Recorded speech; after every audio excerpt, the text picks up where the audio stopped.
everybody? This is Tech G back with another video to help you successfully pass the CompTIA Network Plus 009 certification. So let's get into it. Troubleshooting network issues. This is a fundamental skill of IT professionals, and the CompTIA Network Plus exam emphasizes a structured approach to diagnosing and resolving network problems. And in this video, I'm going to break down the CompTIA troubleshooting methodology into its essential steps and provide insights into how IT professionals can effectively troubleshoot network-related issues.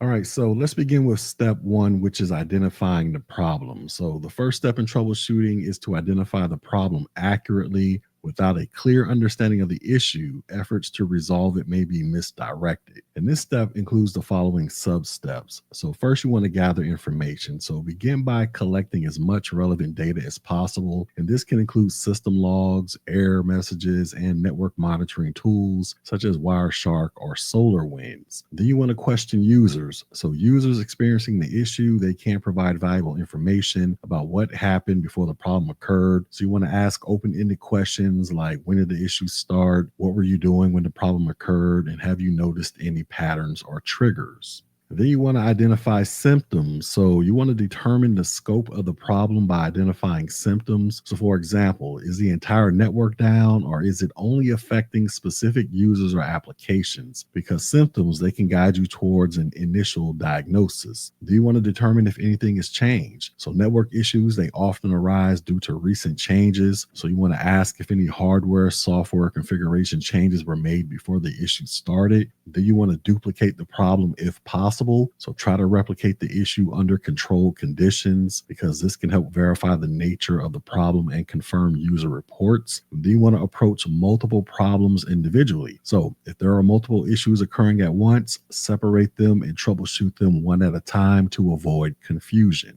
All right, so step two is you want to establish a theory of probable cause. So once you have identified the problem, the next step is to determine its probable cause. And the first thing you want to do, you want to question the obvious. So sometimes the simplest explanations are the correct ones. So you want to check for basic connectivity issues, unplugged cables, misconfigured settings, or power outages. Do you want to consider multiple approaches? So there are various approaches to troubleshooting network issues. You can do what is called the top to bottom or bottom to top OSI model. This method involves starting at either the application layer and working down, or starting at the physical layer and working up to isolate the issue. Or you can do what is called the divide and conquer. So you can test various network segments to narrow down the location of the issue. So for example, if a network switch is suspected to be faulty, you want to test connectivity before and after the switch to determine its functionality. Step three, this is test the theory to determine the cause. So now that you have a theory, you need to test it to confirm whether it's the actual cause of the problem. So if the problem is identified, you need to plan how to resolve it. You want to consider factors like downtime, user impact, and whether a temporary fix or permanent solution is necessary. Then if the theory is not confirmed, you want to establish a new theory or escalate it. So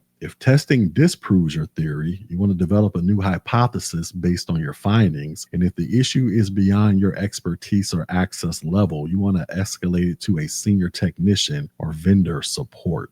Step four, you want to establish a plan of action to resolve the problem and identify potential effects. So a resolution plan should be methodical to avoid unintended consequences. So you want to consider these factors. First thing is risk assessment. So will this fix cause downtime for issues? Then there's a rollback plan. If the solution does not work, how will you revert the changes? Then there's testing procedures. So how will you verify that the fix was successful?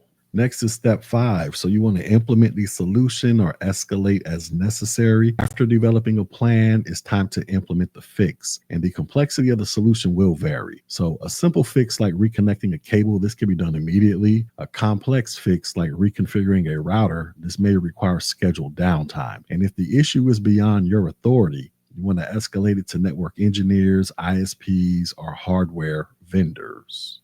Then that leads us to step 6. So you want to verify full system functionality and implement preventative measures. So once the solution has been applied, it's time to test the system to ensure the issue is fully resolved. And the way to go about doing a full system functionality check is you want to check if affected users can access the network or services as expected. You want to run diagnostic tests and monitoring tools to confirm stability. Then you want to stress test the system under expected loads. And then you want to implement preventative measures. So if possible, take steps to prevent the issue from reoccurring. So apply patches or updates to prevent known bugs, enhance network monitoring to detect similar issues early, and most importantly, train users on best practices to avoid future problems. And finally, we arrive at step 7. So you want to document findings, actions, outcomes, and lessons learned. So proper documentation, this ensures that similar issues can be resolved more efficiently in the future. And here's what you should document. So obviously we want a description of the problem. So you want to include symptoms and affected systems. You want to document your theories tested. So what theories were considered and which were ruled out. Document your actions taken. So describe the troubleshooting steps and final solution. Document the final solution. So detail how the issue was resolved and any lingering concerns. Then document the preventative measures. So list any changes made to prevent recurrence.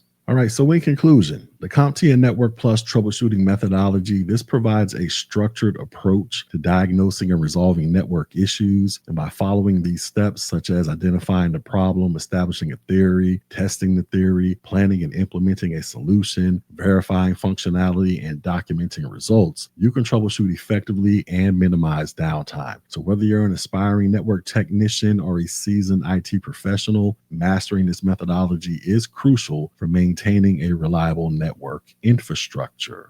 All right, so let's do some check on learning. So our first question is, a user reports that their workstation cannot connect to the company network. As the first step in the troubleshooting methodology, which of the following actions should you take? Should you establish a theory of probable cause? Should you test the theory to determine the cause? Should you identify the problem? Or should you document findings, actions, and outcomes? And the correct answer is you want to identify the problem. So the first step in the troubleshooting methodology is to identify the problem. And this includes gathering information, questioning users, identifying symptoms, determining any recent changes, and attempting to duplicate the issue if possible. Establishing a theory and testing, all of that comes later in the process. Next question. After identifying a network connectivity issue, you suspect that a recent configuration change on a switch may be the cause. What is the next step in the troubleshooting methodology? Is it you want to establish a theory of probable cause? You want to verify full system functionality? You want to implement the solution? Or you want to document your findings?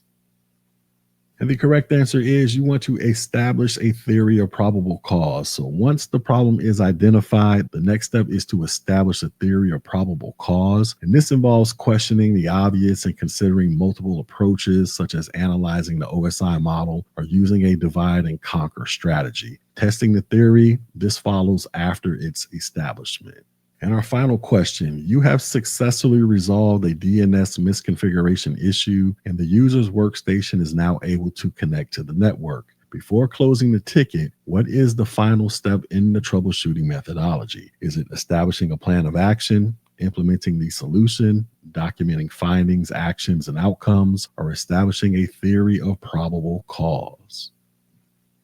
And the correct answer is documenting findings, actions, and outcomes. So the last step in the troubleshooting methodology is documentation. And this includes recording what the issue was, how it was resolved, and any preventative measures implemented. Proper documentation, this ensures that similar issues can be resolved more efficiently in the future.